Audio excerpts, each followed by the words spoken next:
I would like to invite Dr. Vikram Singh, who is an IPS and ex-DGP of Uttar Pradesh and Pro Vice Chancellor of NIU, to please come and maybe represent this panel and also moderate the chairs as well. Thank you.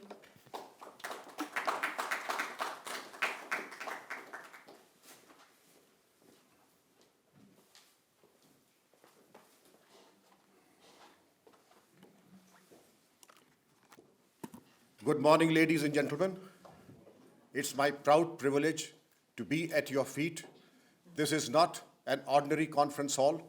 I have been privileged to attend very many conferences the world over.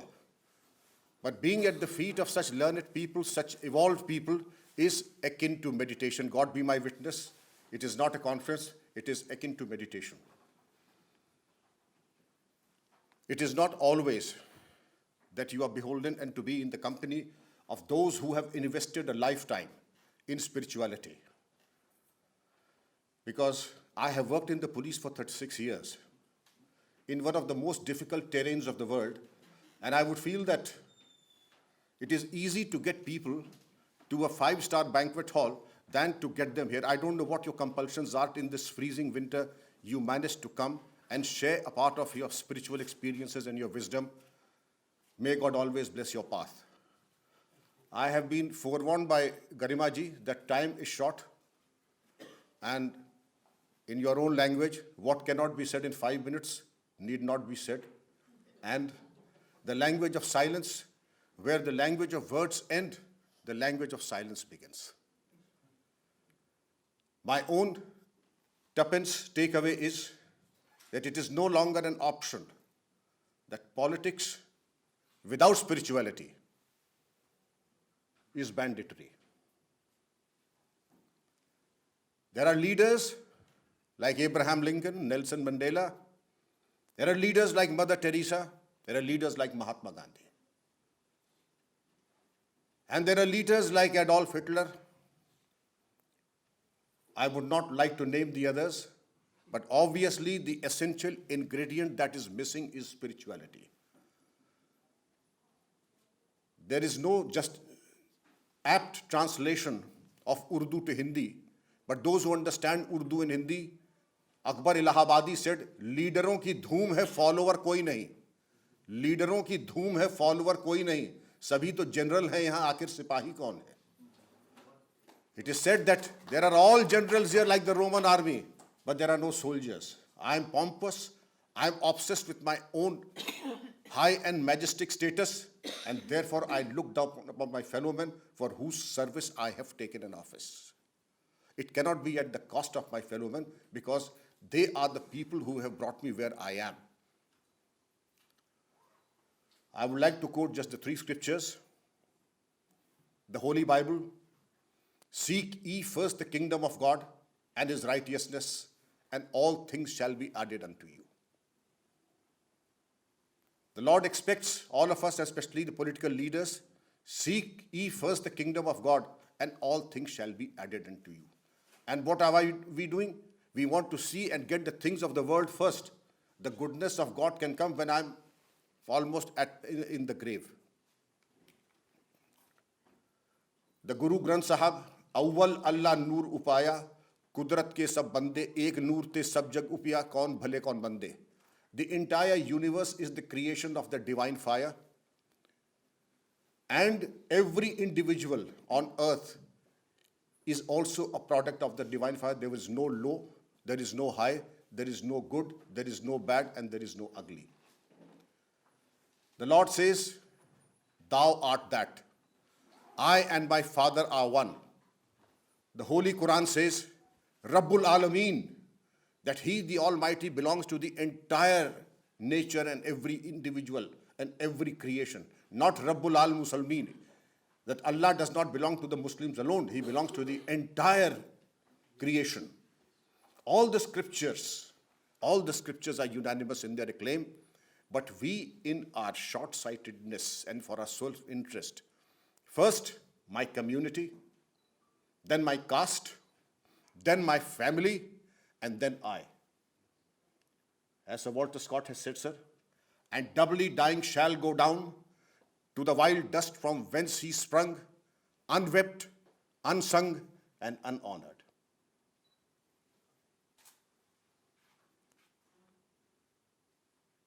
We have Abraham Lincoln.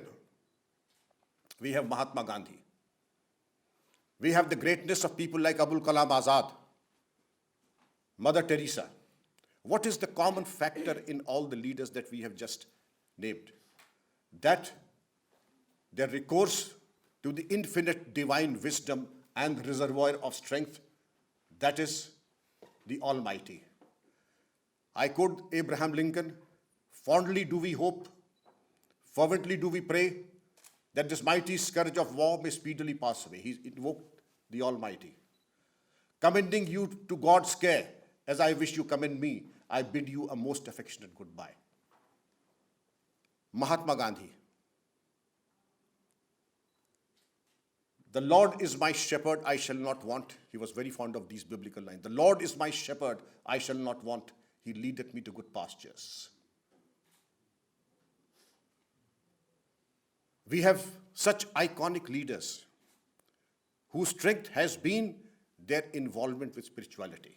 Now, without taking much of your time, and since we are short on time, I would request the learned speakers to enlighten us with their wisdom.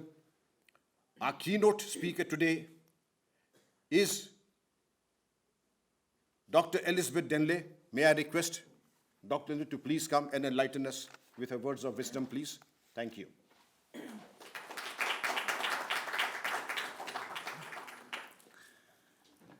Good morning, everyone. Can you hear me clearly?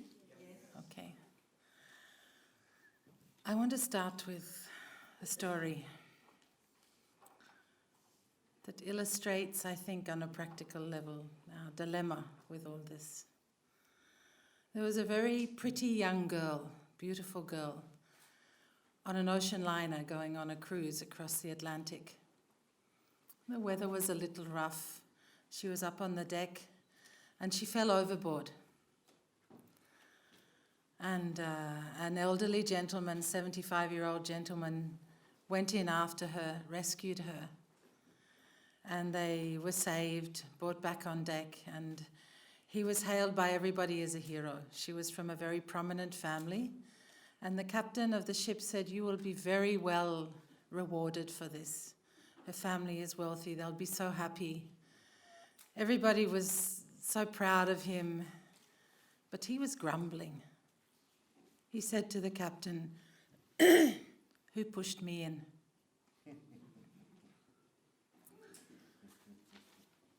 Was he a willing participant in this? No. It's how we mostly live our lives. We're pushed by family members. A lot of what we do is for our children, for our spouses, for our parents, for our work situations. Most of our life is lived in this quite unconscious state where decisions are made for us. You think about it, how much time of the day, in any day, do you spend on your own dharma? On your own conscious decisions about where you are going, how you want to design your own destiny, your future. If you really examine it, if you do this as an experiment for a while, you'll discover not much actually. You're generally in meetings, or you're doing something, running your children around, or whatever it is. I'm not saying it's wrong, it's good to do those things.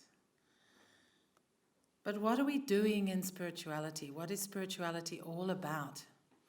You know, we have some funny notions in the West and in the East about what it is.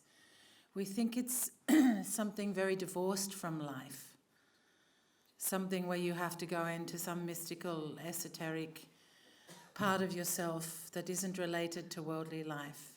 But in fact, that's a very old view. Things have evolved a lot since then in spirituality. Spirituality is the essence of life, if you like.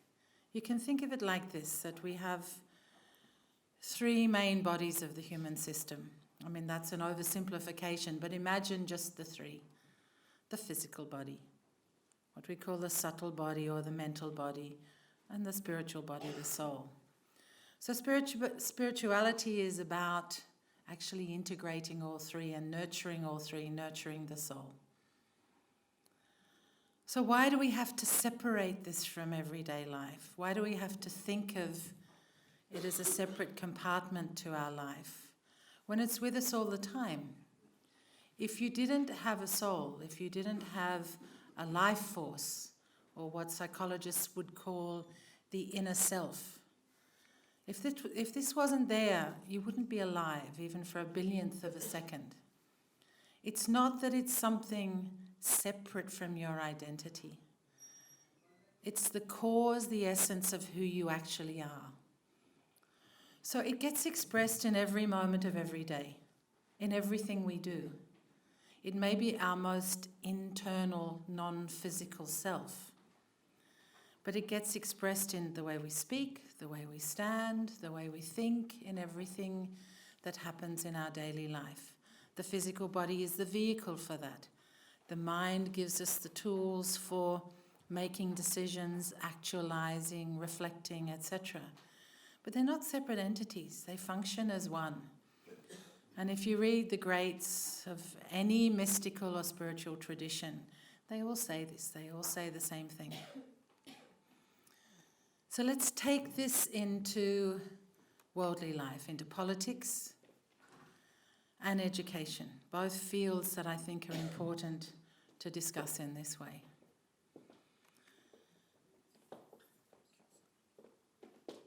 So as our brother here said, that politics is about leadership. And he quoted and he mentioned some very great leaders. But is politics all about only the leaders? Not at all, because it's all of us who vote in those leaders who are responsible. A society is not dictated only by the leaders who are there. A society creates what you would call a collective consciousness of beliefs, of direction, and that's something that's created by all of us who live in that particular culture, in a particular country. And now, of course, we're talking about globality, the human species, the collective consciousness of the human species. And I'm sure most of you would agree that we're at a sort of a tipping point, a crisis in a way, of what will happen to humanity going forward. You don't have to go very far to see this. You can read the news and realize that in terms of our environment, my training is as a biologist. I was a research scientist. And as an ecologist, you learn very quickly that the human species conforms to all the rules of species that either go to extinction or mutate. They have to, because they're destroying their own environment. That's us right now. We've known it for a long time. It was in the early 19th century with the Industrial Revolution that human beings started to realize they needed to manage waste. They needed to look at what we now call green initiatives. It's not a recent thing at all. When I was studying ecology at Sydney University and at Stanford during the 70s and 80s, all my professors knew about the problem of climate change, of overpopulation, of urban crowding. These are not new phenomena. They're things that human beings have known for a long time. We also know the solutions. We're very aware of what we need to do, all of us. We know that dealing with waste means being conscious and careful of what we do with the waste, the rubbish that we create in our societies. We know that we need to use less. We know that we need to follow, reduce, recycle, all these things. So there's nothing in terms of our knowledge that is lacking. What's lacking is how we implement, how we live our lives. So how to deal with that, and how does spirituality help with that? Well, it does in a big way.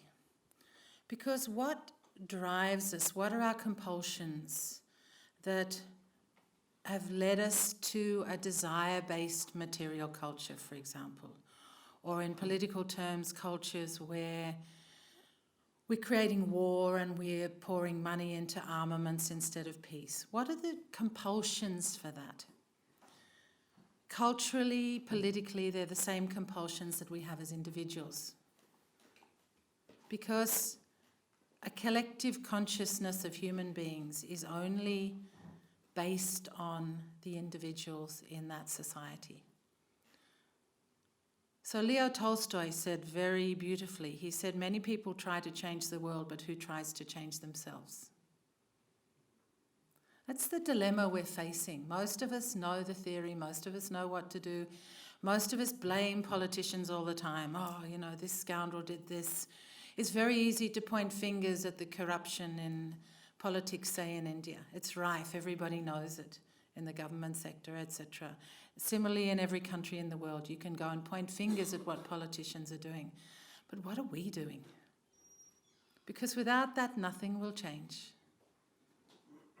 It's been known by all the great philosophies since time immemorial, both in India, the ancient rishis, the munis, in the West.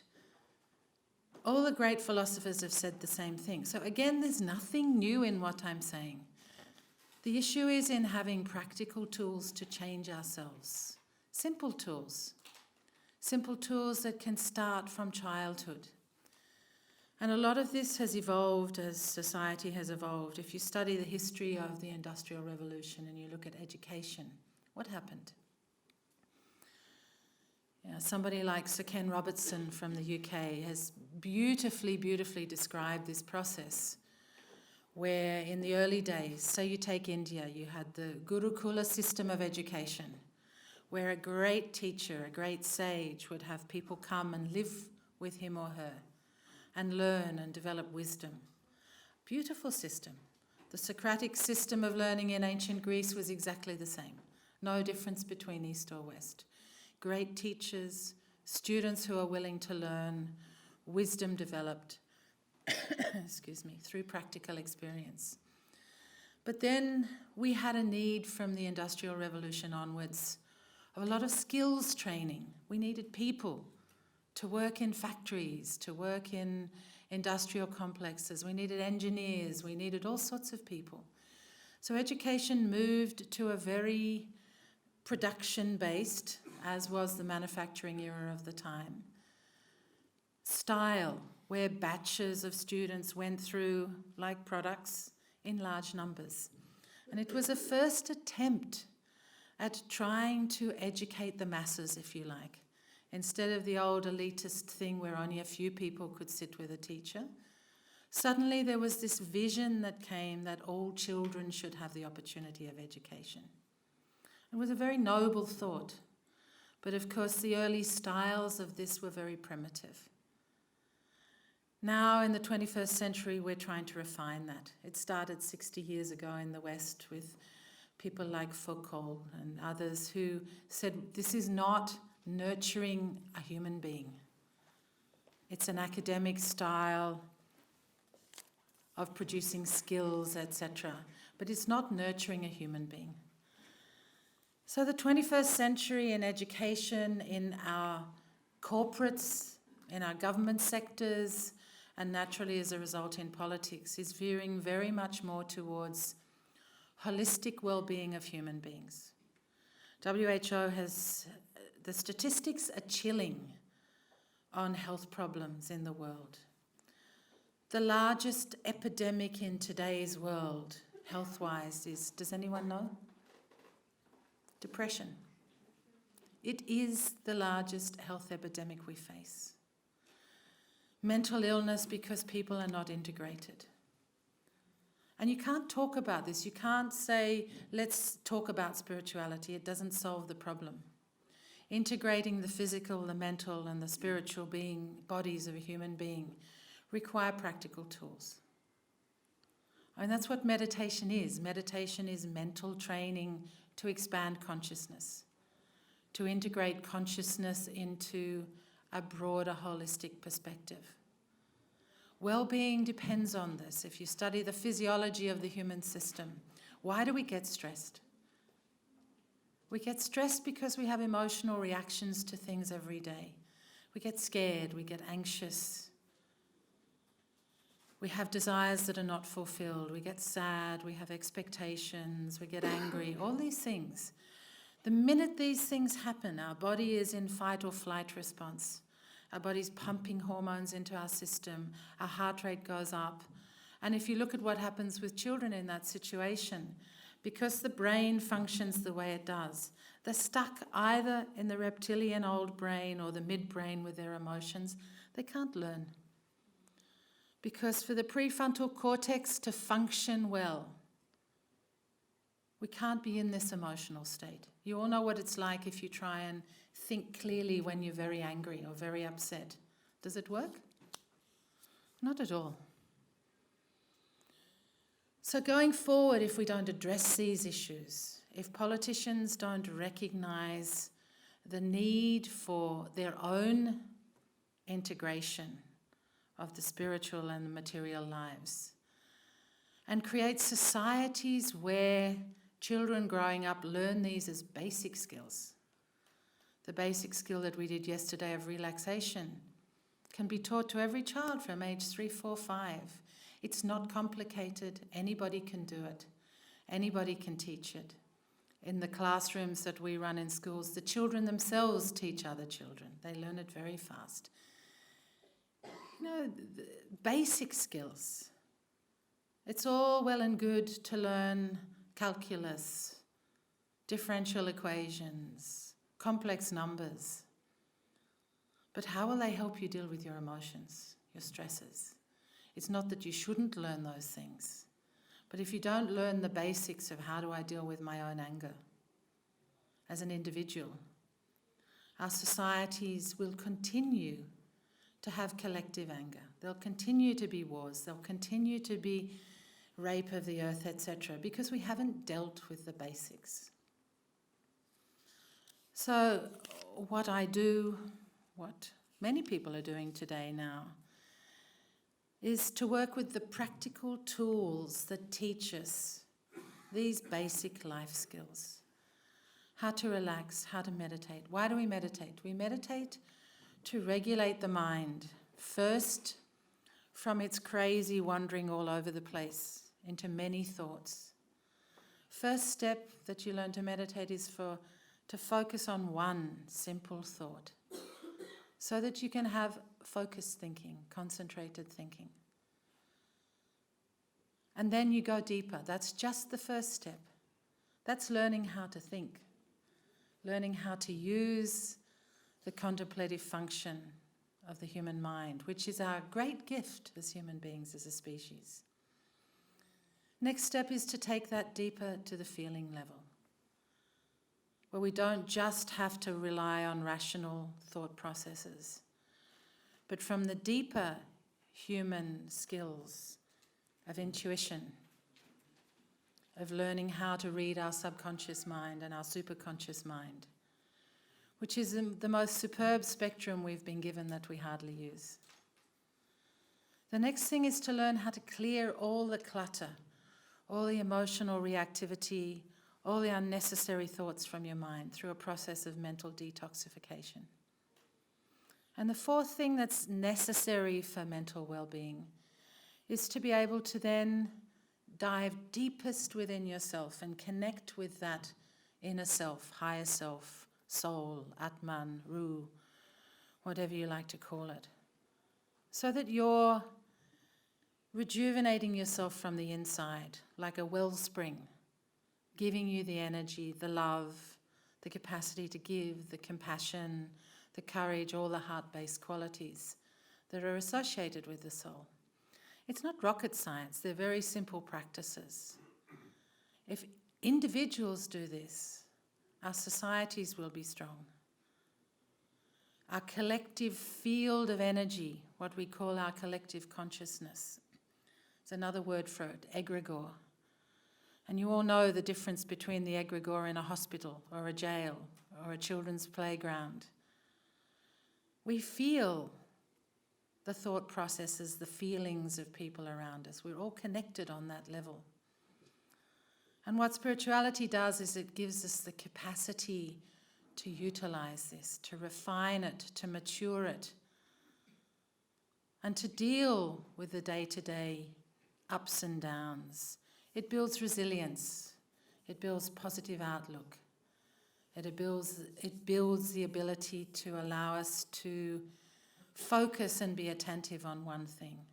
And most importantly, what's required, whether it's in politics or education or anything else, generosity of heart. Caring for our fellow human beings, our brothers and sisters, isn't anything wonderful. It's our natural duty. It's our natural dharma as human beings. We know our brother was praising Mother Teresa, and yes, we praise her. But what she was doing was something that is just a natural human thing. It's nothing so great. It's just our shift in perception, our shift in consciousness. And spirituality is only about doing that, about expanding consciousness. I thank you.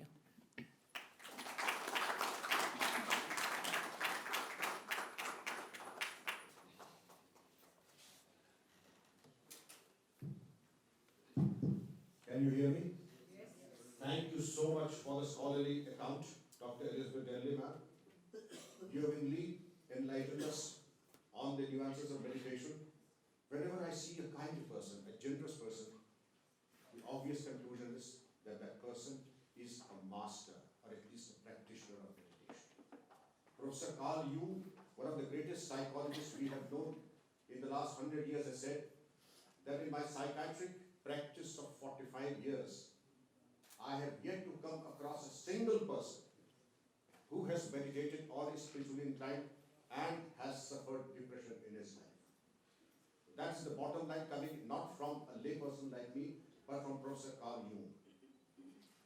Our next illustrious speaker is Professor Dr. Anne van Sevenet, Professor of Philosophy, and Globally Fighting Self-Deception, a Zoroastrian Perspective. May I request Professor Dr. Anne van Sevenet, please.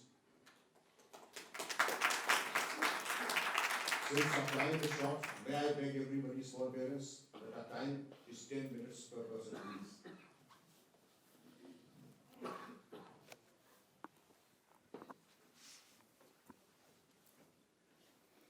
Thank you so much.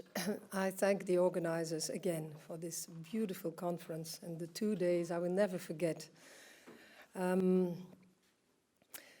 You see, I prepared a paper, but I decided to improvise because we have little time, it is true, and I thought, let us think first, start with a proposition.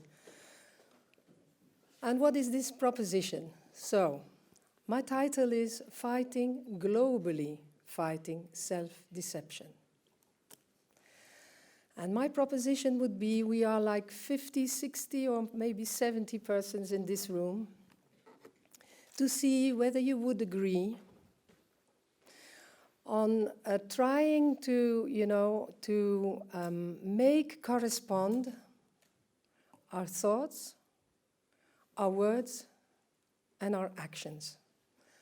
Imagine I would ask you to do this, to make this, to decide now, today, that you would say, yes, I agree to make correspond my thoughts in that order, thoughts, words, and deeds. Imagine you would say, yes, I agree. Maybe some of you think, oh, I have been doing this for a long time now. It's nothing new. No, I agree.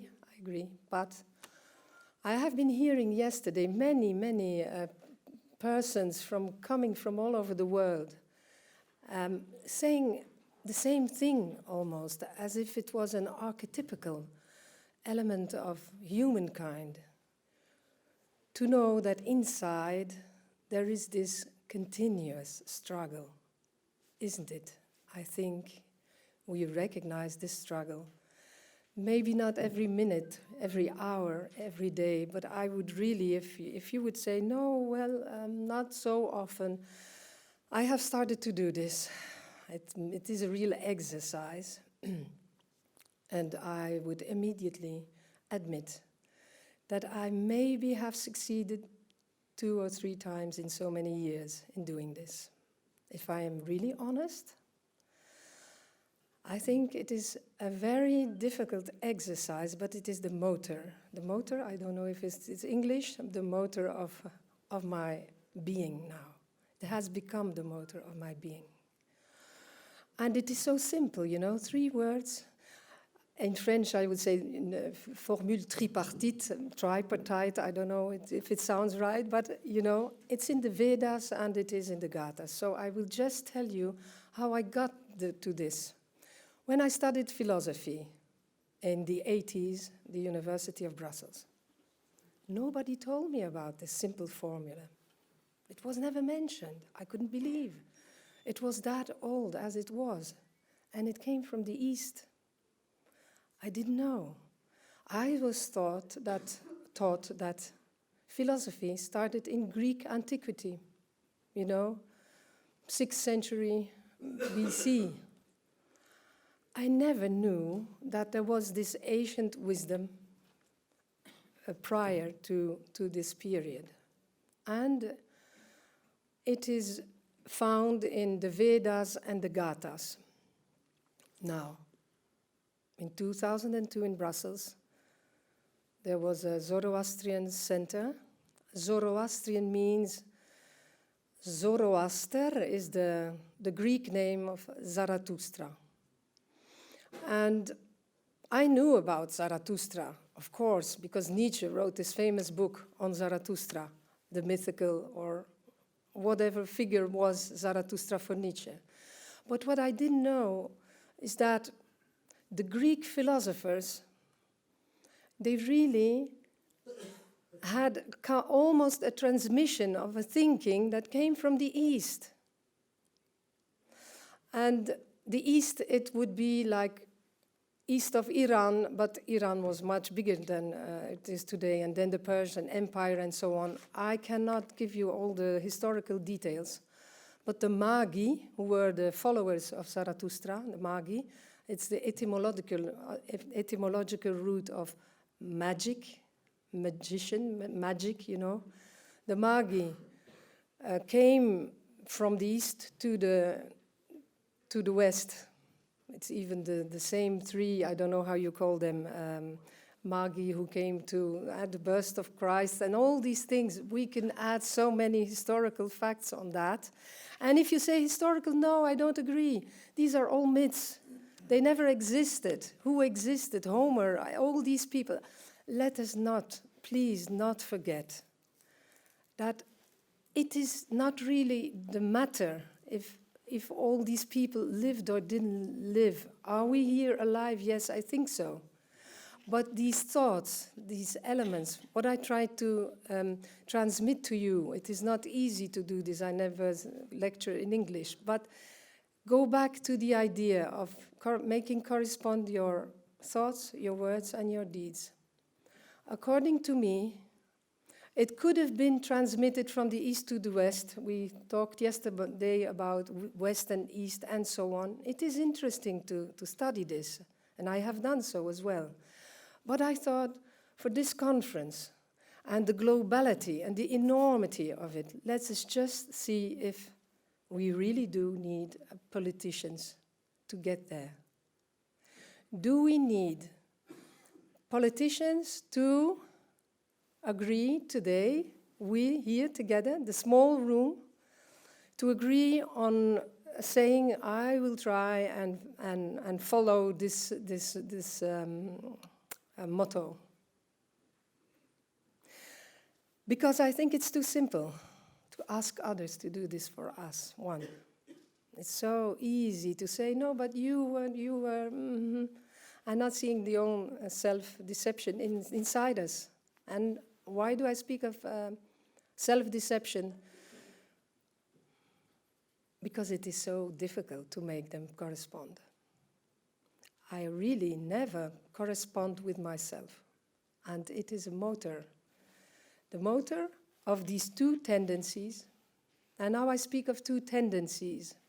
I have retranslated the Gathas, these old texts as old as the Vedas. And I have tried to translate them into a contemporary language. And instead of speaking of the good and the bad, because the translators have done this, the good and the bad, as if they existed somewhere, the good and evil, as if they existed. They don't exist according to me. They are like tendencies. I speak of tendencies like to see the dynamic inside ourselves. It's the jihad, you know. The jihad was an inner jihad that was is often misunderstood. It's not a war outside, it's an inner struggle. It's a war inside yourself. And to become conscious of that can be alarming on the one side. It can also be an inspiration and an instigation and an invitation to try every minute again that you haven't succeeded in doing this.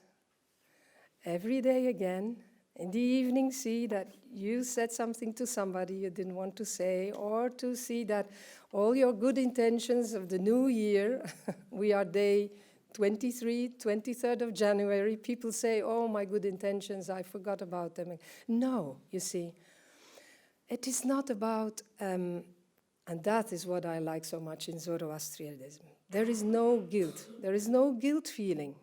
And I am, of course, also, I was raised in a Christian context, and I like that so much, because we have, from a small girl, you know, this guilt. We had to say in every Sunday like this, mea culpa, mea. It was, I cannot understand. We had to do this. I cannot believe they have done this to us, saying mea culpa, mea culpa, mea. Why is this such a pity? Because the idea was, I think, this is only my view, you know, I can be mistaken, I'm only trying. I think the idea was to discover these two tendencies that now I translate not into the truth and the lie, because the truth, again, is somebody telling you the truth, you know, and then the lie. No. I have translated it into, and I translate it again now from Dutch and French and Italian and German, really. It was very difficult because the Gathas have been translated in so many languages. I all read them for like 10 years. I tried to live them, you know, not just read them, but to live this, to have the experience of this philosophy. And I have translated these two tendencies into a tendency towards trueness. In English, there's the beautiful word true, echt, toward trueness. And the other side, we have a tendency towards being untrue, if you want to, towards being false. That's where the self-deception starts, you know. We deceive ourselves daily. I think we do that, but it's not a bad thing. It helps us resist, I think, the resistance against this tendency towards falseness. We can nourish the resistance against this tendency.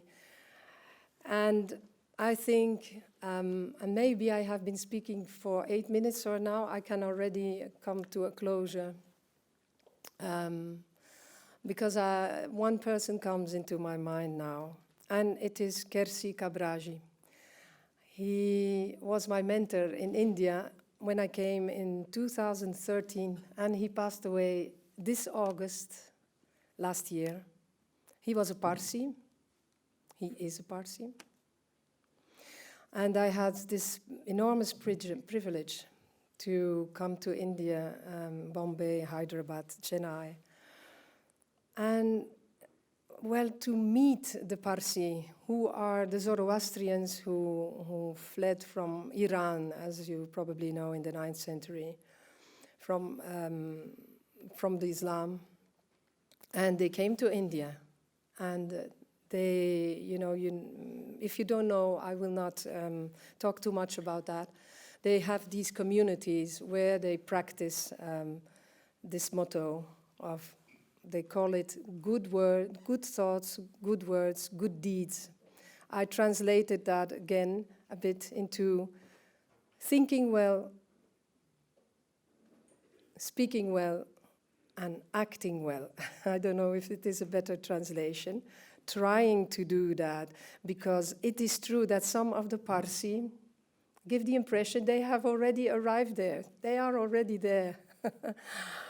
And I think the idea is more like to, you know, continuously, until the last second of your life, you know, because only tomorrow, I think, you will know if you have engaged yourself in this yesterday. Tomorrow you will know if you were committed to this motto. Tomorrow you will know if yesterday you succeeded in following it. And to come back and to finish on Kersi Kabraji. He allowed me to stay at the madrasa in Mumbai, where I could meet the future priests of Zoroastrianism.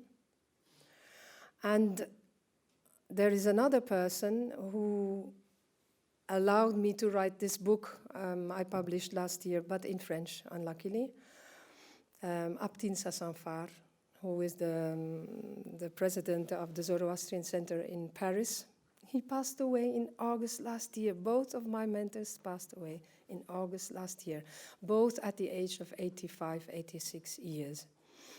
And Mr. Sassanfar allowed me to go in Iran and study in the libraries, not in Iran, the Zoroastrian libraries.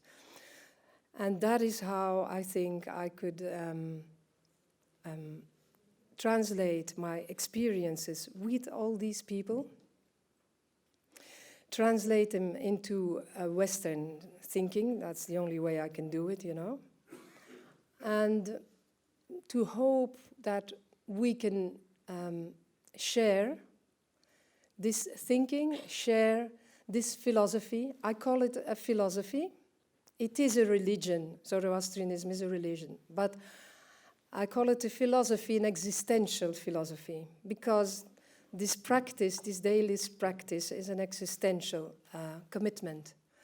And again, if we speak of spirituality and mysticism and politics in this age, Hannah Arendt said, I will quote her, she was speaking of a world where everyone works individually for the collectivity, you know? And often we first want to have a collective goal. That's what politics is about, huh? We are trying to formulate a collective goal, and then we will get there one day, something like that. No, I think we have to do the opposite, another direction, in the other direction. Start with ourselves, working on ourselves. I'm not the first one telling everyone, I think everyone has said this, but can we agree on doing this? This small group of people, agree on that, and then maybe find others. How do you do that? Do you need politicians to do that? I think you need education, in fact, and especially people who commit to that every day. I finish with the words of not the other Indian scholar, Tara Porewale, who is a very nice writer on the Gathas, really. But I finish with a sentence of Kersi, who said, the day that I asked, in the Gathas here, I read about a reward. What about this reward? Is it a reward in the afterlife? What do you think? What reward? I don't like the idea of reward, you know, because it's an exchange thing. And he said, just 1 minute, so that I recall well. He said, the reward is in the resistance. Thank you.